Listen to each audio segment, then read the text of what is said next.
o padre John Horgan, sacerdote da Arquidiocese de Vancouver, no Canadá, lançou um livro com o título Os Anjos dele ao Nosso Lado. Este livro, meus irmãos, relata vários casos concretos em que a ação dos anjos na salvação das pessoas é fundamental no momento de suas mortes. Antes de mais nada, precisamos tentar compreender quem são os anjos. O Catecismo da Igreja Católica nos dá um vislumbre muito importante, muito profundo para isso. Os anjos, está lá no artigo 350, no parágrafo 350. Os anjos são criaturas espirituais que glorificam a Deus sem cessar e servem a seus desígnios salvíficos em relação às demais criaturas. Os anjos cooperam para todos os nossos bens. Palavras de São Tomás de Aquino. Está lá no 352. A Igreja venera os anjos que ajudam em sua peregrinação terrestre e protegem cada ser humano. Os anjos não possuem corpos físicos, como nós compreendemos. O ser humano ele é feito de corpo, que é material, e alma, que é espiritual, que está além da matéria. E a alma tem como seu núcleo principal a inteligência e a vontade daquele ser humano, sua personalidade, seu princípio vital. Então, a alma humana e o corpo humano formam o ser humano. Tanto que no fim dos tempos, por ocasião da volta de Jesus em plena glória, aqueles que já estão nos céus, aqueles cujas almas humanas já estão mergulhadas em Deus, enquanto seus corpos estão na terra, muitos já completamente deteriorados, desintegrados, misturados à natureza. Essas almas humanas que estão nos céus só estarão completas quando, por ocasião do retorno de Jesus, no juízo final, na parousia, receberem seus corpos ressuscitados.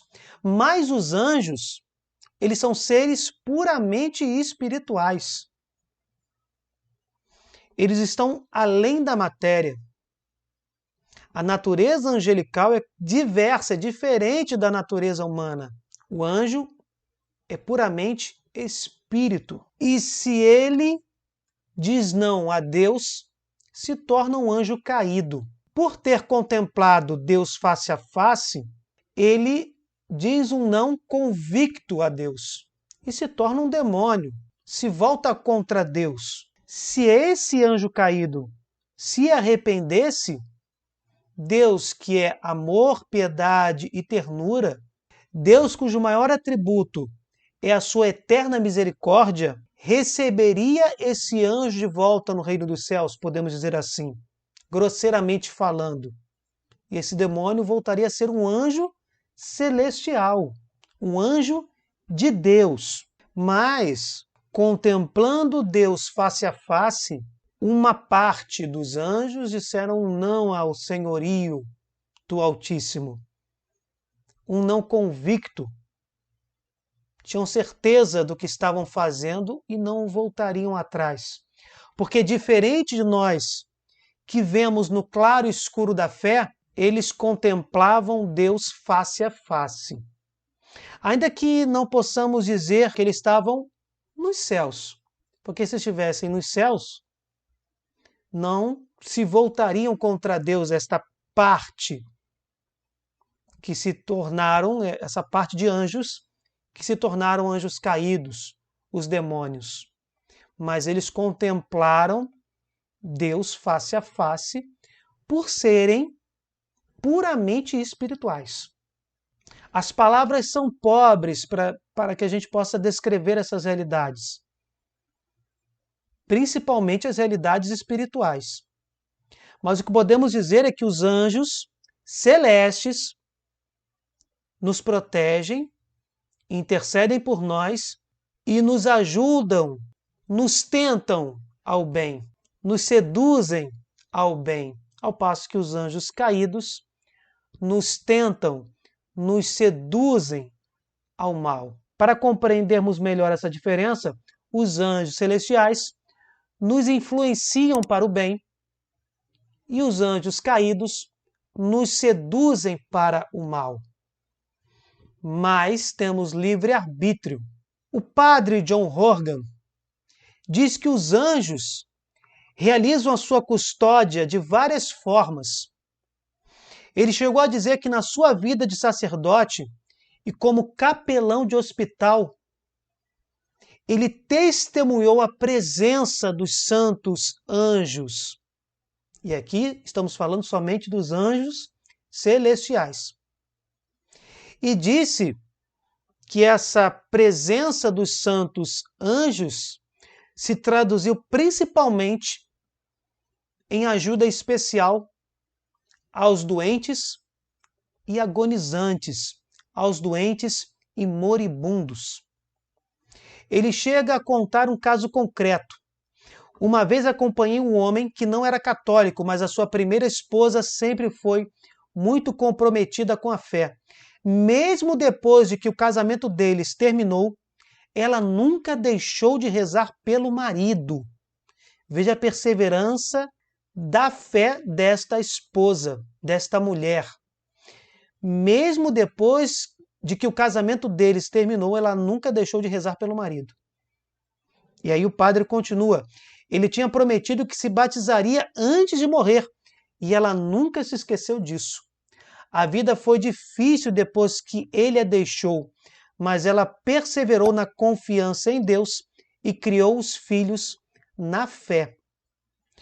Quando o homem descobriu que estava com câncer, acabou sozinho, porque a segunda esposa o abandonou. Mas a primeira esposa, essa que perseverava na fé, ficou ao seu lado e cuidou dele no hospital. Incentivados pela mãe, seus filhos também foram até lá e se reconciliaram com seu pai. O padre chega a dizer que ela fez todo o possível para trazer consolo aos seus últimos dias e para encorajá-lo a uma relação melhor com Deus. Ainda assim, meus irmãos, esse homem que foi abandonado pela segunda esposa e que estava com câncer, não queria se batizar.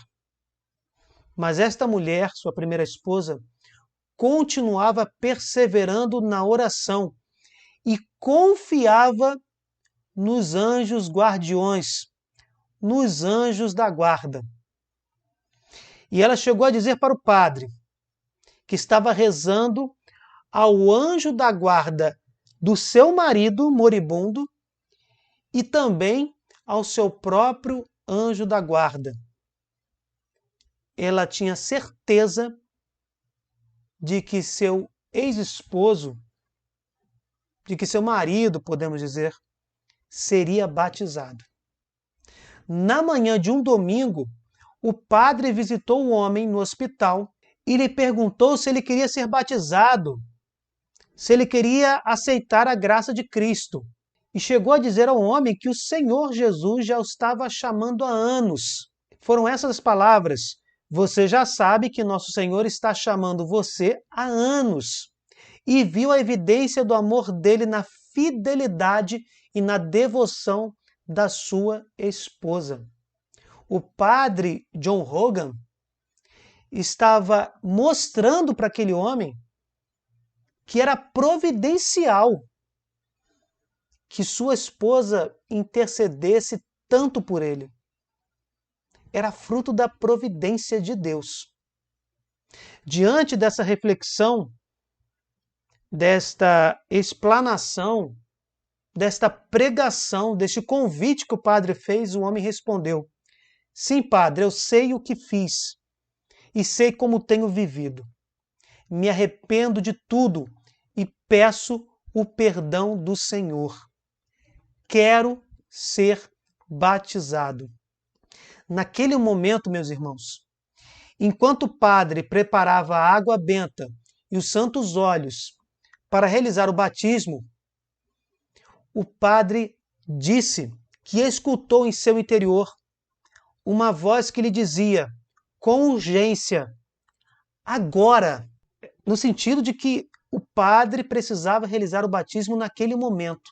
Imediatamente o padre pegou a água e a verteu sobre a fronte do homem, já moribundo, pronunciando as palavras do batismo. Eu te batizo em nome do Pai, do Filho e do Espírito Santo. Antes de pronunciar o amém, o homem faleceu. Não houve sofrimento, testemunhou o padre. Ele simplesmente fechou os olhos e partiu. Tinha ido para casa com Deus. As enfermeiras e a família estavam de boca aberta, mas o que eu mais me lembro é do olhar da esposa. Com sua última respiração, ele tinha aceitado a graça que a esposa tinha implorado para ele durante anos. E eu completo, pedindo a intercessão dos anjos celestiais. O padre John Horgan ainda narra vários outros casos envolvendo pessoas à beira da morte em seu livro.